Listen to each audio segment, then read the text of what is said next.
Welcome to Enlightened Wealth Strategies, the podcast where insight and knowledge meet opportunity. Please join us as we navigate the world of finance, discovering actionable strategies to help you achieve your personal financial goals.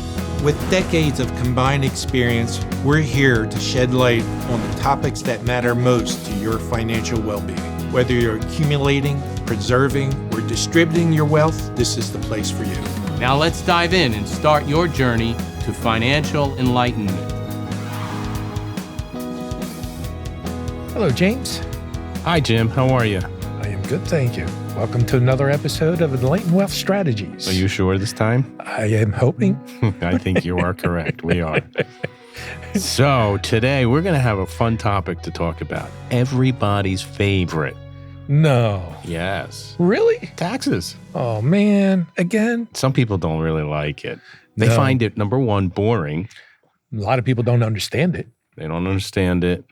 Nobody wants to pay them. And nobody wants to pay them, whether they're federal taxes, state taxes, Sales real tax, estate taxes. Doesn't matter. Any type of tax. Did you know this country was founded all because of tea taxes? Yes. Which was very small. Yes. And they didn't have a lot of taxes. Now we have so many darn taxes. You almost thought I was going to say the other word. Yes. You were good. But this is held your tongue. This is G-rated. Or is it GP? I don't know. Anyway, so we're going to talk today about taxes. Okay.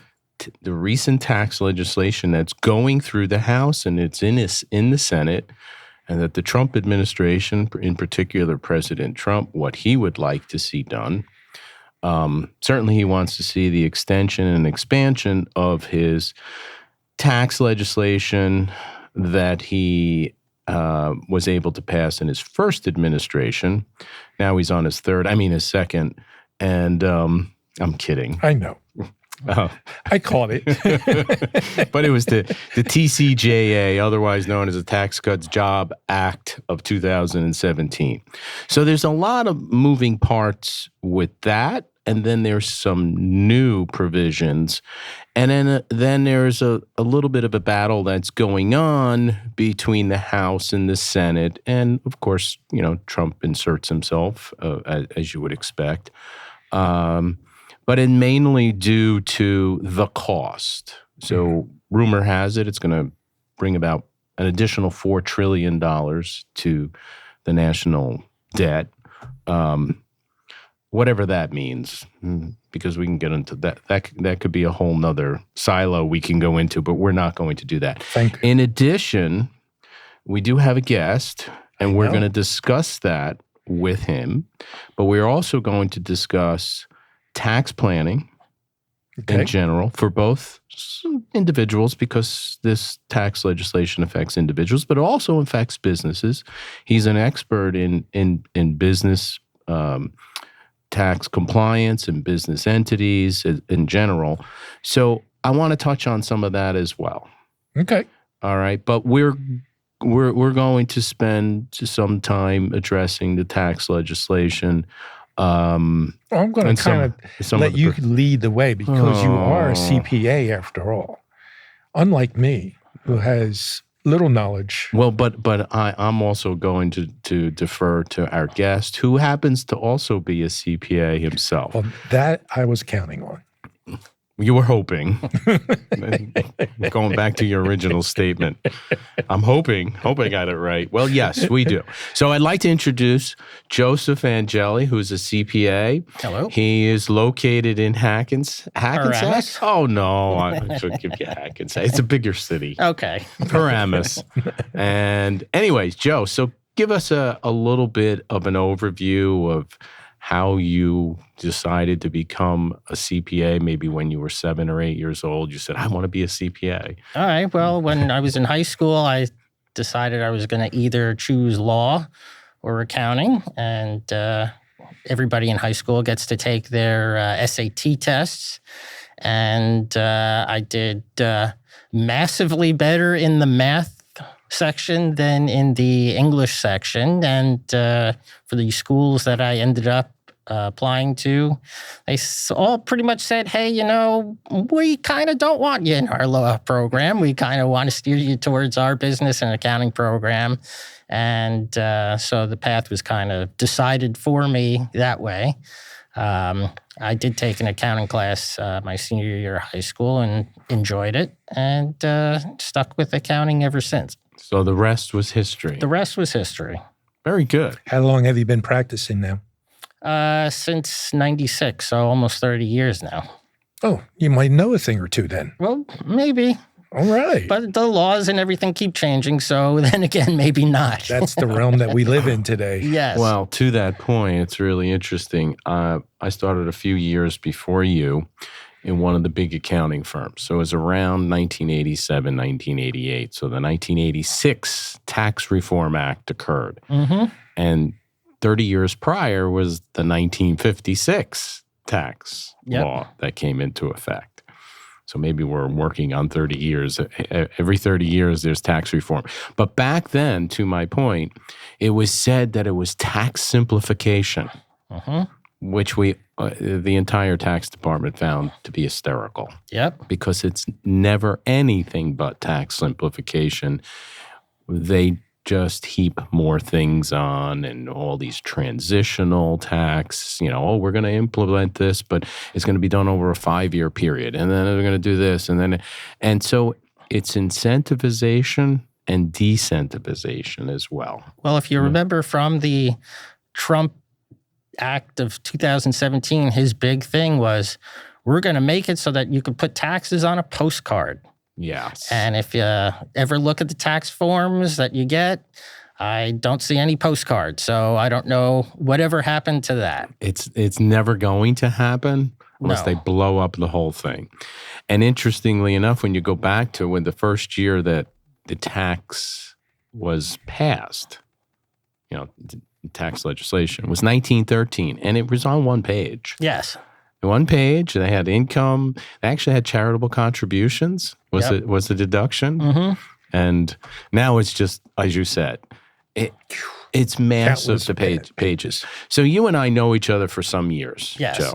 Too many. Yes, too many. But I've always remembered the statement that you said some time ago, James. I'd rather do a business return over a 1040 if I have a choice. Yes. Why do you feel that way? Well, because for business returns, you have to do a balance sheet and an income statement, and you usually have good records for it. The good records are either provided by the client who uses their own software, such as QuickBooks or Sage or whatever they use to prepare their own financials, or they give you good books and records. And many people don't know this, but the balance sheet has to tie to the income statement, and both of those are needed in order to prepare those business tax returns. And therefore, if you're quote unquote correct on the return. So they're not necessarily easier to do, but your end product is right. Whereas the individual 1040, there's so many moving pieces and schedules and things that can be added, subtracted on the return that you never really actually know if you have 100% of what is needed for the actual return. They did a survey years ago. They always give tax returns to a bunch of preparers, and then they see what the results are, and then you end up with 100 different tax returns for the same client. And that's what it's like for doing an individual return. It's like a Wild West. It's kind of a Wild West because there's a lot of interpretive thought into what goes to an individual tax return. And you're not dealing with their personal financial statements to reconcile what they're providing you to put on the tax return. In addition to all the, as I pointed out before, a lot of the tax legislation is to incentivize people for education purposes or retirement purposes, or some of the other provisions that we see here, how, for example, the qualified business deduction is also part of this, and it affects individual returns because it's a pass-through. Correct. Right? Well, it's not only just the pass-throughs, but a lot of individuals now have gig economy work or self-employment work or their own side gigs and consulting and all that, and that is impacted by that extra small business deduction. Yeah. So let's talk a little bit about the provisions within the tax legislation. Sure. If we may. So one of the things in the original legislation was taxes, state taxes, real estate taxes. The max was $10,000. Correct. And we know, living in the wonderful state of New Jersey, the Garden State, you spend that and then some in real estate taxes if you own a home. Correct. So you're not getting a deduction any longer for any state taxes that are being withheld from your wages. If you're already paying that in your property taxes, that is correct. Yeah. However, you may, if you have a pass-through entity, be able to take some of those taxes that you pay at the state level, and they could be paid through your entity, and you would be able to get a federal deduction for that through your business. Now, much like a lot of the things we're going to talk about today regarding the Act, there very well could be changes to the Act as it is now before it actually passes. And one of the things is that limitation increasing from the $10,000. And one of the things that they're currently proposing is increasing it to $40,000. And now there's discussion that they may lower it. The Senate might lower it. The Senate may lower it because obviously they got to do their economic reconciliation in order to find ways to get the math to work, and that's one of them. Yeah. And the other thing that they're discussing in the works is getting rid of that PTE eligibility so that businesses and individuals are not able to get that as a pass-through deduction anymore. Well, to that point, there's an unfairness now that's going to go on. If they increase that, right, and then people have the pass-through entity, then there's certain businesses that don't fall under the terminologies for the business. The qualified business deduction. No, the certain business, because there's certain businesses. Small businesses. We're not. For example, financial advisors, CPAs. Service businesses. They're not allowed to use this. Yeah, and I think they're going to be limited in these as well. I think that's what they're really targeting, is those small service businesses that are really attributing their income to themselves and not necessarily producing anything. You know, Trump is very big on the made in America, and, you know, talking and consulting isn't necessarily isn't necessarily made in America.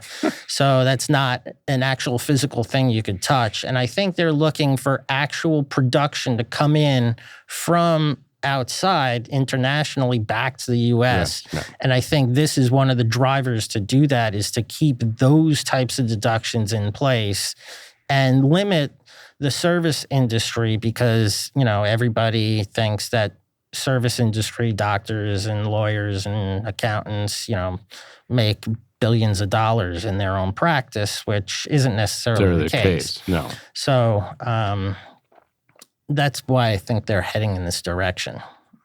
All right. So we've covered the salt and just for clarification, though. Yes. This is tentative. None of this is in place yet. Correct. No, it was passed in the House back on May 22nd. Okay. It's now in the Senate. Get through the Senate. And the Senate is banding things about. And the issue that Joe brought up too is, you remember,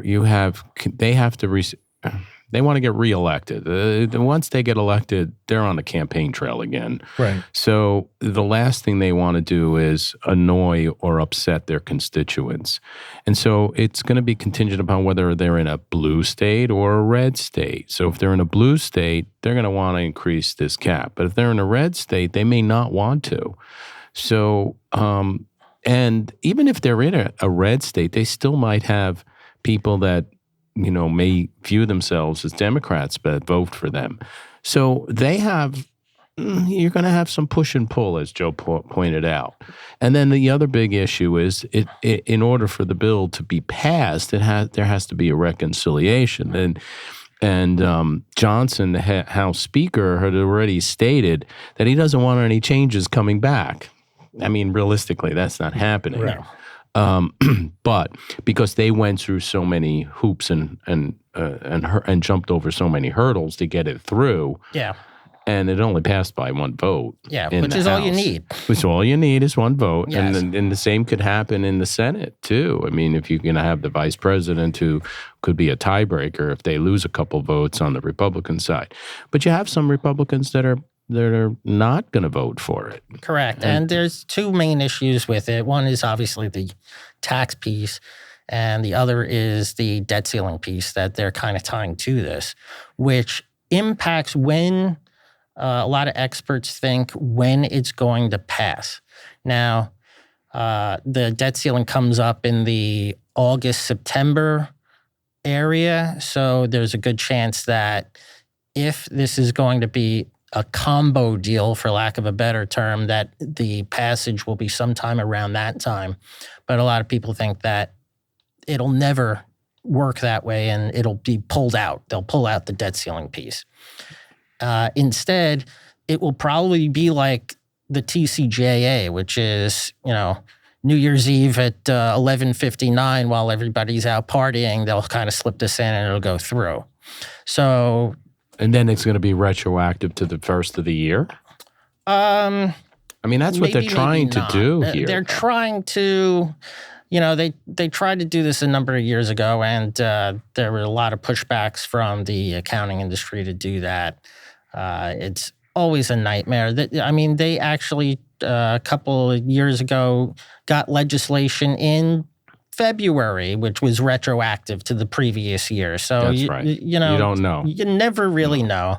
And it's hard to spin it and say, okay, well, this benefits a number of our clients and a number of taxpayers, well, it is hard for us to make that determination until the bill is finalized, and then you could look at it, and even then you have to interpret it. Listen, one genius once said, you got to pass the bill to find out what's in it.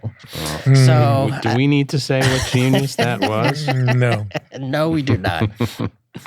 She'll go unnamed. Yes. So let's go to a few provisions within this bill. Okay. And mainly the ones that Trump talked about on his campaign trail. Yes. No tax on tips, no tax on Social Security, no tax on overtime. Let's cover those three. Okay. And I noticed that these are not going to be permanent. They're only going to be from 2025 to 2028, and then they expire. Yes. Well, that's part of the financial reconciliation piece. Right. Is you have to get I think it's the Byrd Act, is you have a 10-year window that you have to make the Tax Act revenue neutral.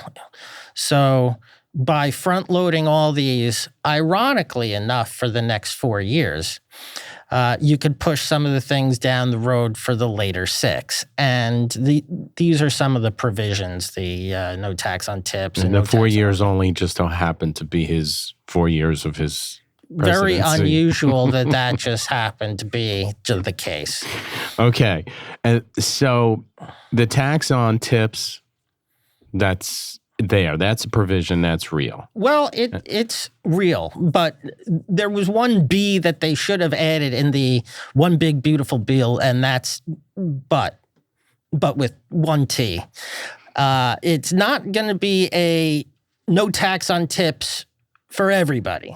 And there's going to be a lot of limitations and a lot of paperwork and a lot of restrictions and impacts on the owners of the businesses that pay the wages to these tip workers in order to get these accomplished. Okay. Oh, so then I wouldn't be able to tip myself this year. No, but to that point, Joe, that will that give you additional work you may or may not want? To working with businesses that do have people that get receive They'll tips still as have part to of their track it. compensation? Well, that's my point. The business owners have to track it, but he's also got to make sure that they're dotting their I's and crossing their T's for the tax law. Yeah, it's not going to be as much for the no tax on tips because there are tip credits and tip provisions already in the tax code, and those are going to actually be, I don't want to say part of this, but part of how you reconcile to get to those numbers. Another piece of that is it's going to be limited on, I think, an AGI or income-based when it finally gets passed. So it's not going to be for tips on everybody. It's going to be for your lower income individuals. The problem is going to most likely be on the no tax on overtime. And I was very surprised that actually made it into the bill at all. But I think this bill was, let's throw all of Trump's promises into a bill and we'll figure out how or if we can get it to work. And then if it doesn't, he can't be blamed as well. Correct. Look, I got it in, but your Congress couldn't make it happen. Correct. And I mean, let's think of all the problems that could be on the no tax on overtime. First of all, that will probably increase the number of people that work overtime, which lowers the amount of actual employees you need. So there's a employment impact there that could be very huge. An unintended consequence. An unintended consequence, yes. So the other thing is actual recording of wages and reporting overtime, because you have state law, local law that have restrictions on overtime. They all vary. So you have to comply with those in addition to getting this no tax. So you do get a benefit, but then you have other restrictions that are an issue. Okay, well, let's talk about the tax. No tax on Social Security. Okay. That ain't happening. Not the way he envisioned it. Instead, what they've done is they're giving, what is it, a $4,000 additional deduction for individuals age 65 or older who are collecting Social Security. Yeah, but one thing that you know as well as I do, there's already no tax on Social Security. Think of it this way. If you're making nothing and all you get is Social Security, you're paying no tax on Social Security. Right. So it's just an expansion of that. The limit is based on how much income you end up making. You could get taxed up to 85%. Yeah, well, they're AGI, they're adjusted gross income. Yes. That's where the tax comes in on the Social Security. And interestingly enough, Social Security taxation has been around, since 1984, 85? Yes. Right, so it's nothing new. I think it was introduced by a former president, if I think recall. His name was Ronald Reagan. Yeah, well, I think in the Senate, Joe Biden at the time was one of the senators he was one of the ones? integral in getting tax on Social Security. Interesting. He doesn't remember that now, and he's collecting it now, I guess. But assuming that's him. Yeah. Anyway, so one of the other things, well, again, this is going to be a limited time frame on this particular deduction. Yes. It's falling in that 4-year gap. Yes. The other thing that he has, or they have in this bill, is interest on auto loans. Yes. With a whole lot of restrictions. I was reading this and I go, I know it's for American-made cars. Yes. But it's still limitations. It's not like everyone. No. It depends upon what your filing status is and your income levels, correct? Correct. Well, there's a lot of tax provisions that have restrictions on filing status and income levels and all that. So that in itself is not weird. If I remember that before I was born, you used to be able to deduct. That's right. Credit card interest, I believe. Credit card interest, auto, and it was everybody. Yes. Right. So, in my opinion, the auto, everybody needs a car nowadays, so that's good. But I don't think you want to actually deduct credit card interest. I don't think we're going to actually get provisions that go that far. No, they're not going to ever institute that again. But it's not going to impact. It's only going to, the only way I see this working, though, is it's still only going to impact those who are less fortunate in earnings. Well, here, let me give you some statistics, because I wrote this out because I find it really interesting. 1967, my parents bought their home. You know what it cost them? $30,000. Nope, $21,000 and change. Okay. All right. The average car that costs today versus then, the average car was maybe a couple $1,000s. Yep. It's $48,000 today, which is insane. For an average car. For an average car. Okay. 8.64% on the interest rate. $187 per month on interest. This is all average numbers. Yep. 15 million cars are sold in the U.S. on average each year, and 80% of the people finance it. Yep. So how many people are really going to benefit from this? None. And here's why. How many people do you know buy a car at all anymore?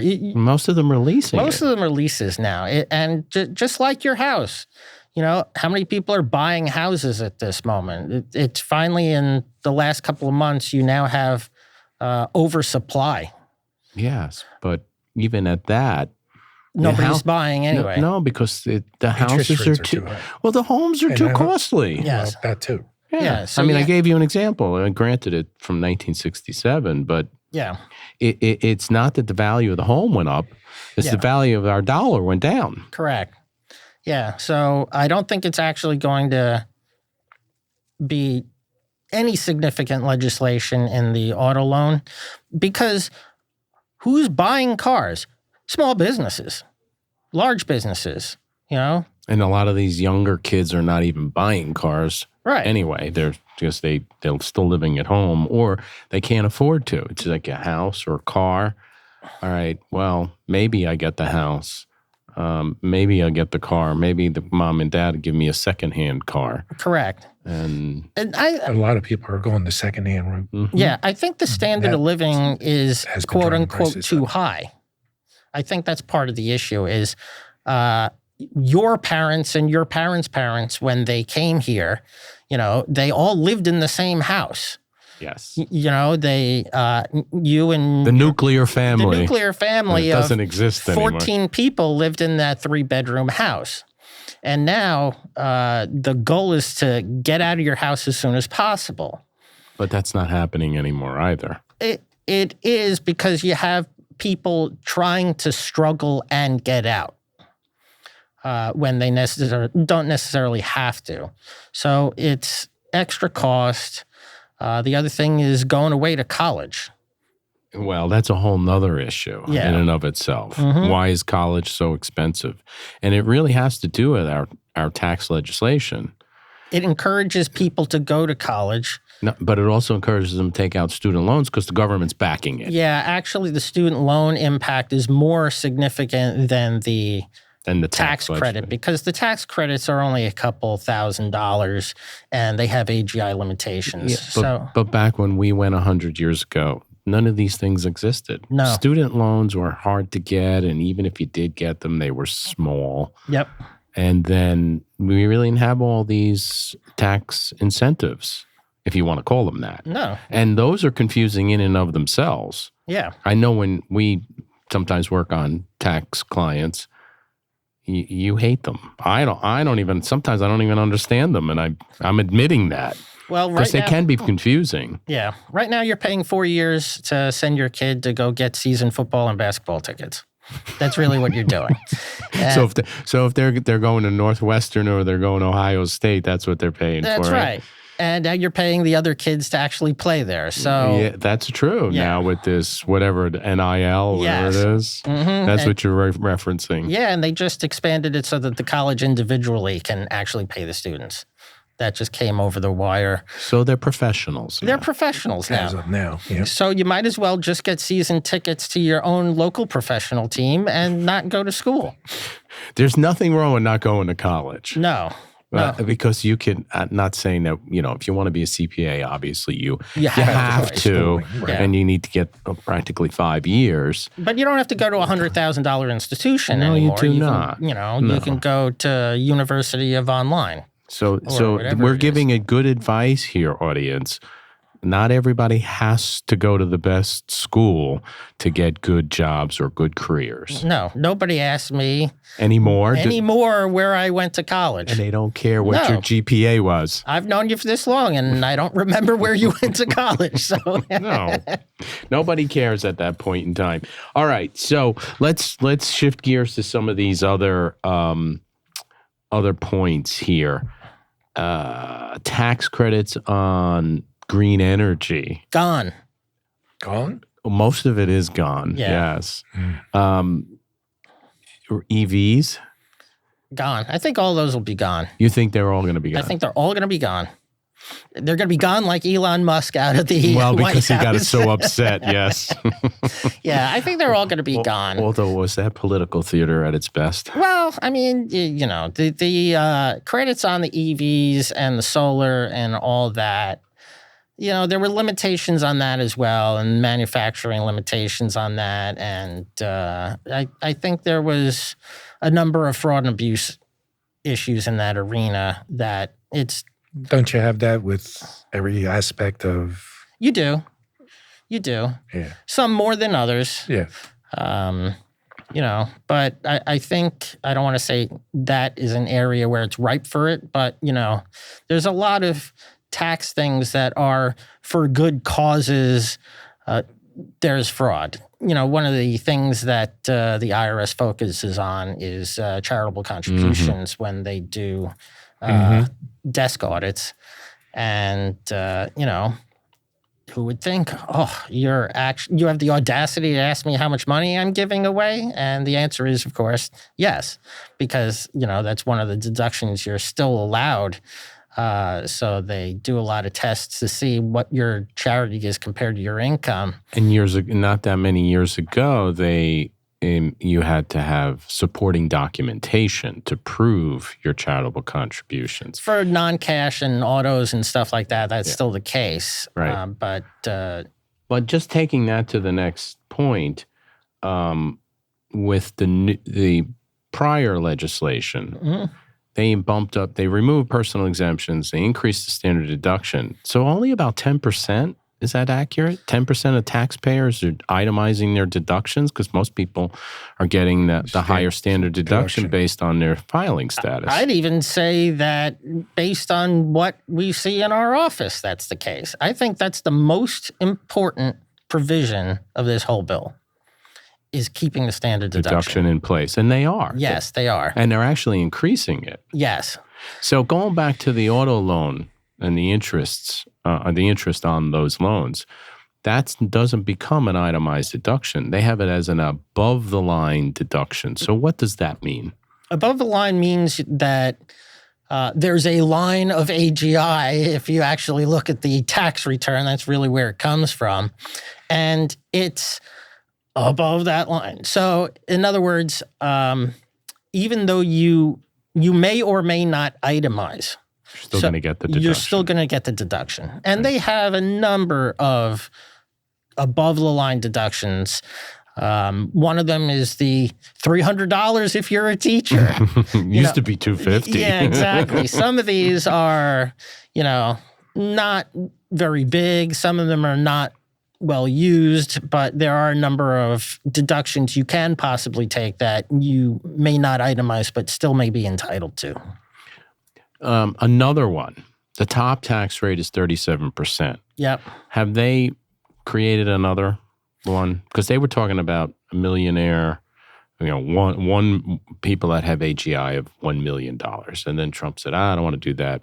So is that even in part of this? There used to be a 39.6 rate. Right. And it looks like now that's not going to happen. But once again, that could be part of the reconciliation. Will the Senate put that provision back? in? Yeah. That's why I asked that question. Because the Democratic talking point is here we go. It's a giant wealth transfer to all the millionaires and billionaires. And, I think that if they dump in a 39.6% rate back again, even if the level is so ridiculous that, 1%ers are the only they can't come out and say that. Yeah. So strongly because this exists. Yeah, the irony is there's a lot of provisions in here that are blue state and red state benefits. So, the problem is if you're a Democrat, you can't possibly go with Trump on any single thing ever in the next 4 years. So I think they're fighting a cause in the back of their mind knowing it's going to benefit their constituents anyway. Okay, so there's a few other ones. I'm not going to get into. I know they're HSAs, the health savings accounts. Yeah, Trump accounts. That's a total throw-in provision that will probably nobody. You'll never recommend that for anybody. It was like Coverdell ESAs and like those type of things.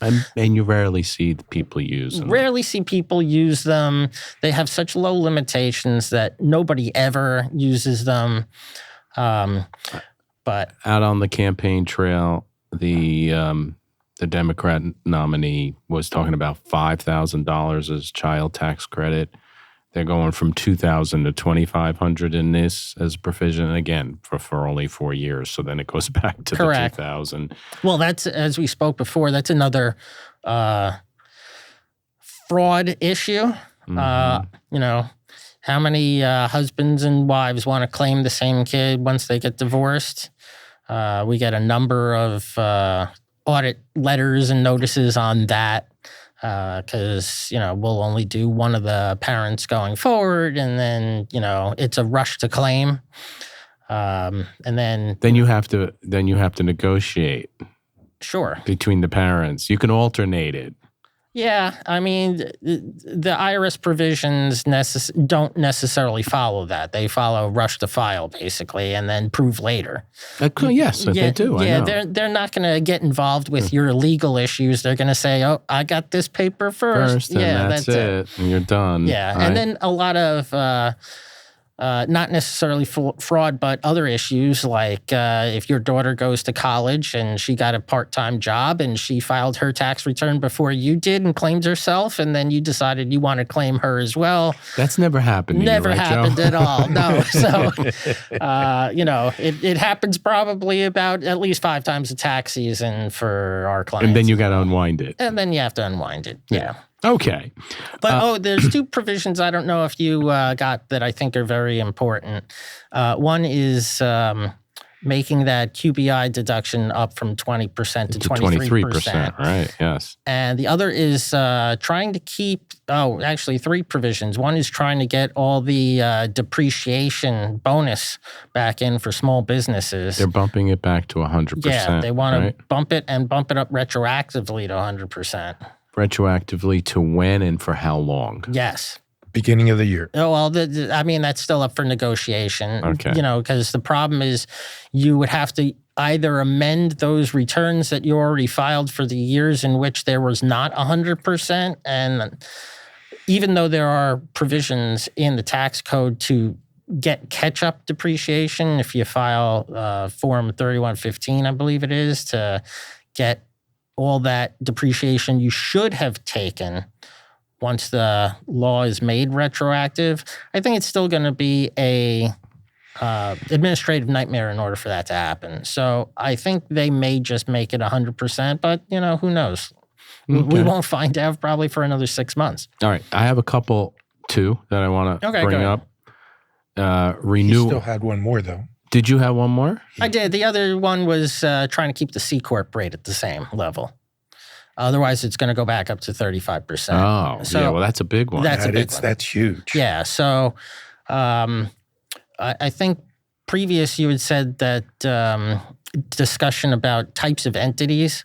Yeah, but now is the C-Corp, what is it, a 21 now? Yeah. Yes. Flat. And didn't Trump want to even lower that? Of course, yeah. He wants it even lower because he thinks that's huge in bringing international business back to the U.S.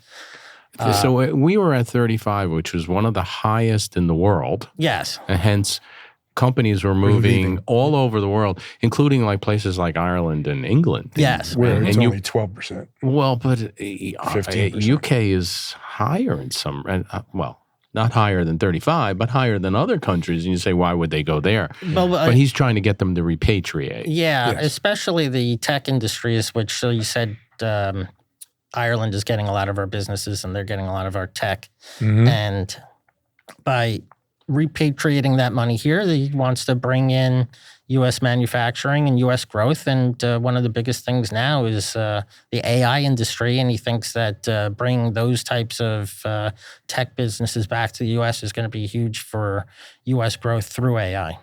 Yeah, well, this is where we're not going to go down this path. I'll mention it, but this is where the tariffs are coming into play too. Yes. He's trying to even the level playing field, exactly. And whether that's going to happen or not, I think a lot of this is negotiation ploys and techniques that are going into place to get this to happen.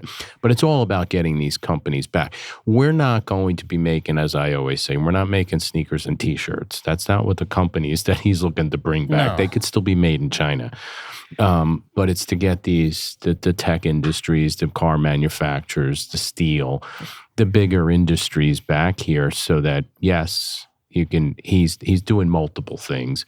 He wants to get more people working, more businesses here to employ them, and then you've got a bigger tax base too. Yes, I believe that's correct. Do you see the corporate tax rate maintaining itself at this point at the 21%? Or I think that it it will 23? maintain It's 21. itself. Yeah. 21. I think it will maintain itself. I think getting it lower is going to be a tough sell in the final bill. But do they add other types of deductions, perhaps, to get a lower rate ultimately? Yeah, I mean, I don't think so as much because they're taking away EV credits and all different types of credits. So I think that you may just end up With the 21. where you are. Okay. Mm-hmm. I'm okay though with that. Yeah. No, it's a 21%. I'd like to see it lower, but obviously, yes. but I still think I'm okay as long as it doesn't go back up. No, I don't. It's not in this. This is not a provision in this existing bill, and I don't think the Senate's going to. They're trying to do. Again, more of it's, I think, revolving around the individual side than anything else. Yeah. So that leads to another one, like the estate tax. Yes. You knew I was going to mention that. Yeah, they're going to try to keep it at $15 million. Well, they want to put $15 million in for 2026 and then start indexing it again beyond that. Mm-hmm. So that's 15 and 30. What is it now? It's 13.99 and then double that for a joint married couple, right? So that's significant. And that would, if it doesn't get through that provision, which again, people need to realize that that's barely 1% of the total federal revenues, the estate taxes. I mean, for Jim and I, that's not going to matter. But for an estate like yours, indexing that $15 million is going to be very, very important. Yes, but when you become a curling champion, you're going to make a lot of money. Exactly. Everybody knows that he curls. Yes. Not everybody. Not like I didn't this, know. though. Yeah. I didn't know Yeah, that. see, Jim didn't know. You can tease me about something, but I can come back at you with that. Oh, that's fine. One of the things I think that's a fine sport. I love watching it during the Exactly. Winter Olympics. Yeah. It's so exciting. I took my Insomninex. I've seen your other podcasts. I took plenty of Insomniacs there, so I'm not worried about that. You did watch them all? No, a couple minutes. And you were asleep. Then they had to wake me That's up. it, Yeah. Okay, guy. All right. So that's with the estate tax. I have two more. Okay. And then if there's any that you want to add, but then thereafter, I want to talk about a few other things. There's a renewal and expansion of the opportunity zones. Yes. What do you think about that? Personally, I don't have any clients that it impacts whatsoever. Okay. So from that standpoint, I don't think it's important. I think it's good for the opportunity zones, and you may get some growth and development and investment in there. There's a lot of businesses that focus solely on those credits and businesses that focus solely on investing in those areas. So I think for those, there's big opportunities. But for a lot of my clients and a lot of regular individual taxpayers and small businesses, I don't think it's going to be as We're going to big have of to an get input. Joe's clients, because if they have large capital gains, this is a way to defer it. Yes, you I have do a get- number of clients that I put them into opportunity zones. In fact, interestingly enough, I have a couple of people that are in the process of selling businesses, and they have large cap gains. And so this may be one way in which to do it. So I like them, and But it they only are both. defers, though. It defers, but they also get distributions. So you have to look at each individual opportunity zone fund. Right. You cannot look at them as they're all the same. They're not. It depends upon where they're investing, how they're investing, And because what they're opportunity investing. zones are in every state in the union, all 50, and you'd be amazed that you'd have the way I don't know how they zone these things out, but you can have one, let's say, we mentioned Hackensack, right? Yeah. It could be a tougher area, perhaps, right? Sure. But it could be right next to a higher, a more affluent area. Yeah, it could even be a part of Hackensack. Exactly. Yeah. So therefore, you can't turn your nose up and say, well, it's all, blighted areas. It's not. It could be right across the street, could be a beautiful area. So Understood. yeah. So anyway, I kind of like them for certain individuals, but it's got to fit. It's got to fit like everything else when it comes to the planning. Final one, my favorite. Sure. Going back to 100 years ago in my days of doing tax work, almost all my clients that I worked on for my partners and managers, they were all in the AMT. Yes. In the 80s and the 90s, and even up until 2017. Now, very few people are in it.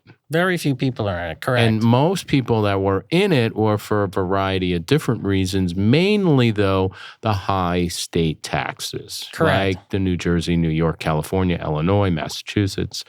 Those people were getting pushed into it because they had high state taxes and it had to be brought in. And just to have an understanding, there's your regular tax system, and then there's the AMT. So they call it a parallel tax.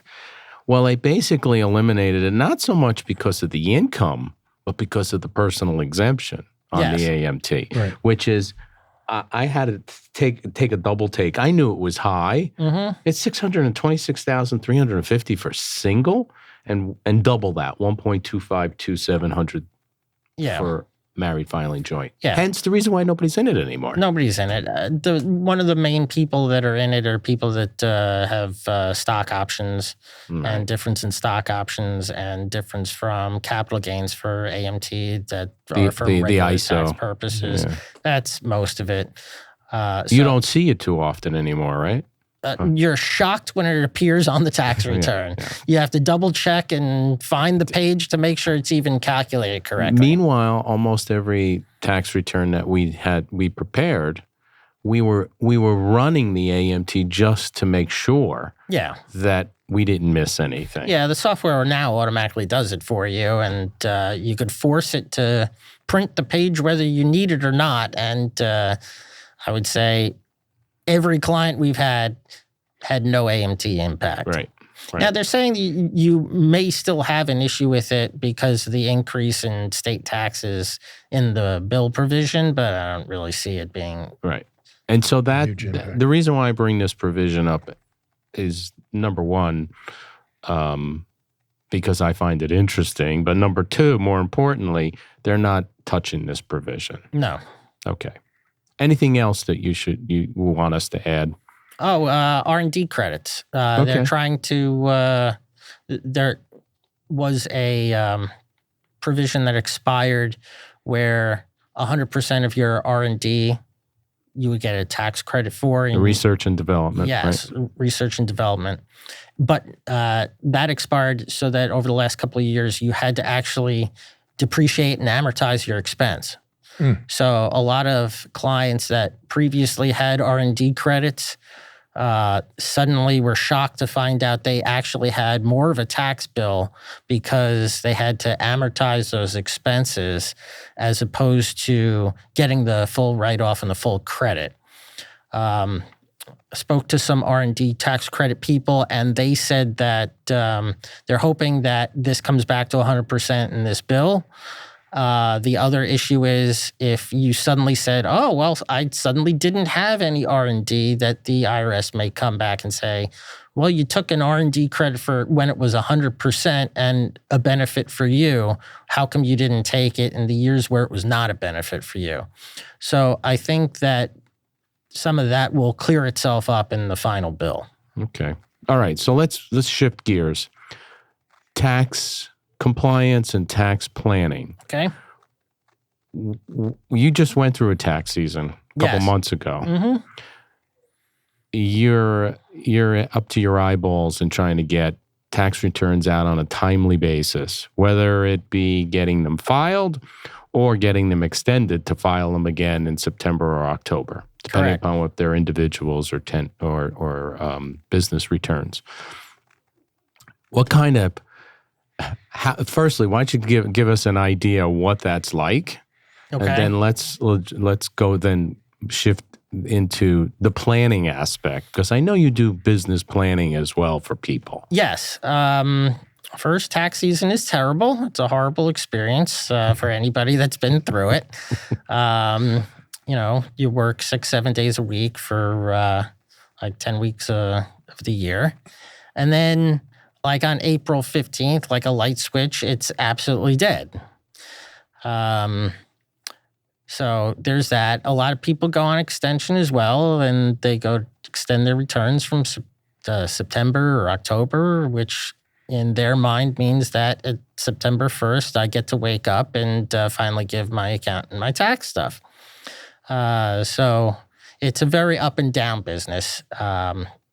Because of all the deadlines. Yeah, and you have other deadlines too that you have to do. It's almost like you have a deadline almost every month, with the exception of those couple of major ones, March 15th, April 15th, October 15th, and September 15th, correct? Correct, because when you're doing small businesses, you don't just have income taxes. You have sales taxes, you have payroll taxes, you have all the other types of taxes that businesses actually pay. On a quarterly basis. Some are even monthly basis if you have income high enough for sales tax. And then there's business property taxes. There's all different kinds of niche taxes that small businesses may have to actually file for. And then depending upon what state they're in. Correct, yeah. If you have nexus is what they call it, like a reach in a state, all 50 states have different filing requirements for sales tax. Some it's one sale. Some it's threshold. Some have excise taxes. So they all vary. And of course, I don't know all the taxes for all 50 states, but What's wrong with you? Why not? Because you know where to look. It's like, do you know what the standard deduction is for 2024? No, of course you don't. You know where to look it up when somebody asks. Yeah. So you only have so much in your brain, and you can't waste it memorizing things. It changes every year. Anyway. Yeah. So, why would you want to memorize it? Yeah, exactly. You review it, you check it, you look at it, and that's it. Yes. So from a tax planning point of view, yes, what do you do for your clients? Let's talk about the individuals. What do you do for them? Because one of the biggest issues that I encounter, and I know you know this, is those that are sort of in between. Mm-hmm. They might be working, but they might get extra income. So sometimes they have a shortfall when it comes to paying their taxes, and unfortunately, they're surprised and they're annoyed and they're angry. What happened? How come I didn't pay? How come I got this big tax? Well, you got a huge capital gain and we didn't know about it. Correct. that's why. Yes. Or you got a bonus and they only withheld at 25% or 28% and not The at 37% bracket that you're in. Yes. Yes. So how do you help to avoid that, avoid surprises?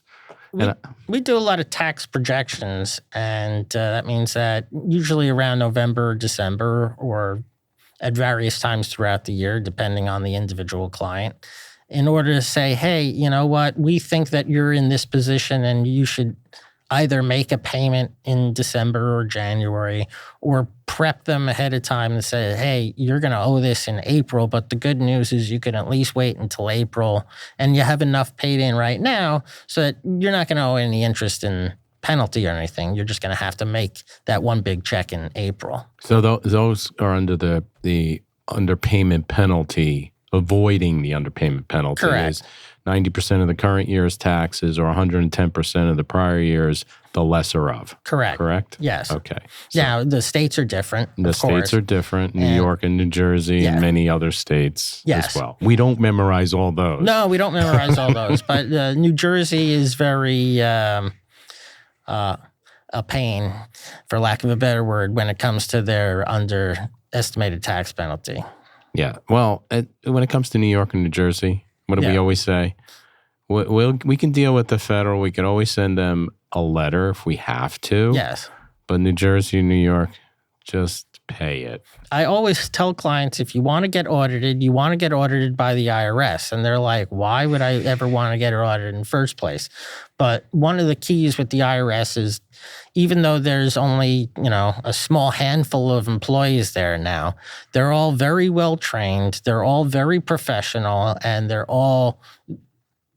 all work with you as if you're a regular person. They all talk to you as if you're, they realize that you're a taxpayer, they're a taxpayer, and they treat you with a lot of respect. The states, well, you kind of get, the people that didn't quite pass all of your accounting classes while you went to college. That's what you get when you get state representatives. We always harken back to that time when we were working in an office together and you had a couple people come in. Yes. We thought that I think I was taken aback by the way they were dressed and the way they conducted themselves. There was a state, well, I'll keep it a little PG. There was a state of New Jersey sales tax rep, and she came in with her supervisor. And I was shocked that the supervisor came in with dress shoes with no socks.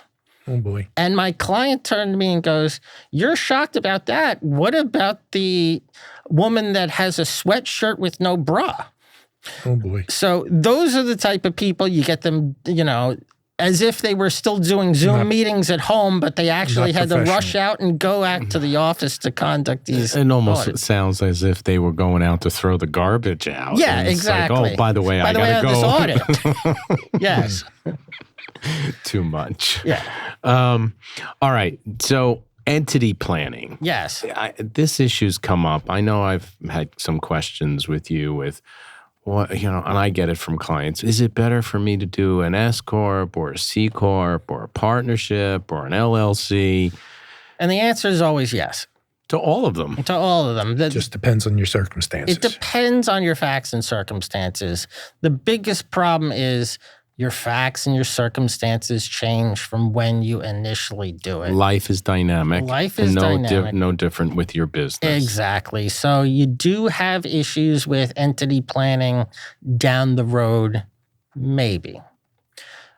It could always be changed from your initial election. When you set up your entity, you set up an initial entity, what they call a default classification, and you could change it at any point in time. The restriction is once you change it, you can't change it for another 5 years. So if you decide you want to be a C-Corp to start, let's say you think that your big tech app genius idea is going to end up being, a multi-billion-dollar app that's going to be bought by Microsoft, and then all of a sudden it's not. You're going to realize that you're just going to run it yourself, and have your own employees, and it's going to be a small thing. So in that case, you may want to set up as a C-Corp because there's benefits in selling your C-Corp to larger firms, such as the small business exclusion on the sale of your business. So a large portion of your capital gain could be excluded. However, while you're operating the business as a C-Corp, you're paying the 21% tax, which may be a higher rate than one of the other entities. Like if you were an S-Corp, your tax rate as a pass-through entity might be less. Might be significantly less.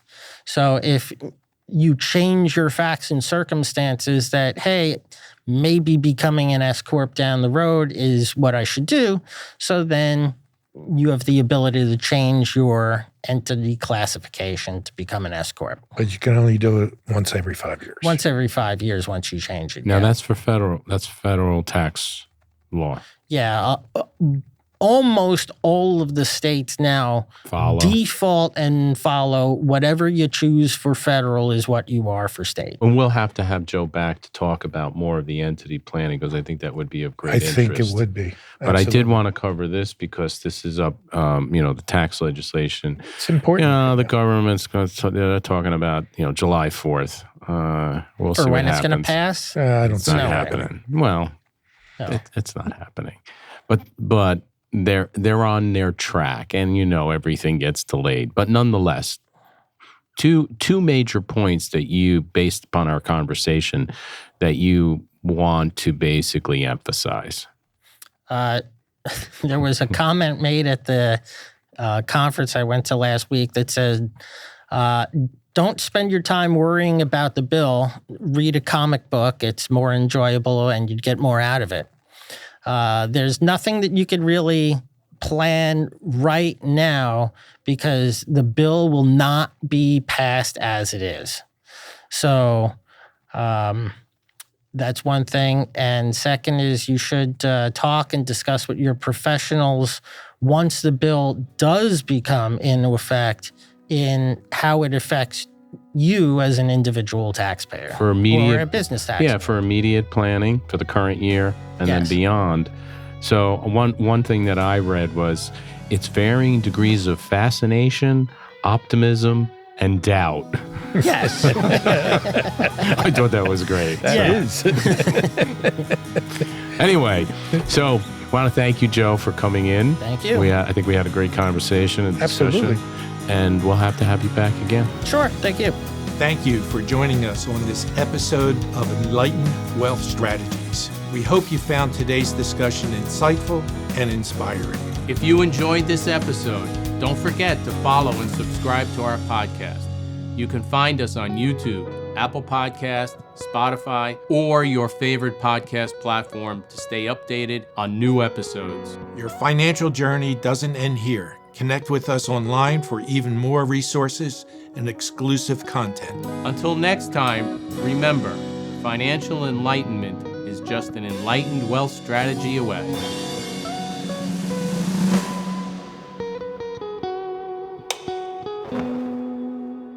Investment advice is offered through Bell Point Asset Management, LLC, 500 Demont Ranch, Parkway Building 700, Unit 700, Reno, Nevada, 89521. Additional information about Bell Point Asset Management is available on the SEC's website at www.advisorinfo.sec.gov.